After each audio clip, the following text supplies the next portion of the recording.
स्वाहा कोट ओम सर्वदेवता नमो नमः ओम बुधदेवता पूजां करिष्ये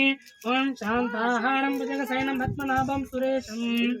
विश्वाधारं गणकसदृशं मेघवर्णं लक्ष्मीकान्तं कमलनयनं मेघविद्यानकन्यं वन्दे विष्णुं भवभयकरं सर्वभुजगनाथम् ओम गजपदाय विष्णुसुतस्तमहे ओम बुधदेवता ओम बुधदेवता सुवर्णस्नान समर्पयामि ओम भूर्भुवस्वः ओम गुरुदेवता पूजां करिष्ये ओम गुरवे सर्वलोहानां विषभौरगिनां निधये सर्वविद्यानां गुरुदक्षिणामूर्तये नमो नमः ओम गुरुदेवता नमो नमः ओम वृषभध्वजाय विद्महे त्रिहस्ताय तन्नो गुरुभ्यः स्वाहा इदं मम ओम गुरुदेवता इदं मम ओम कलत्रकारगिरिगे पूजां करिष्ये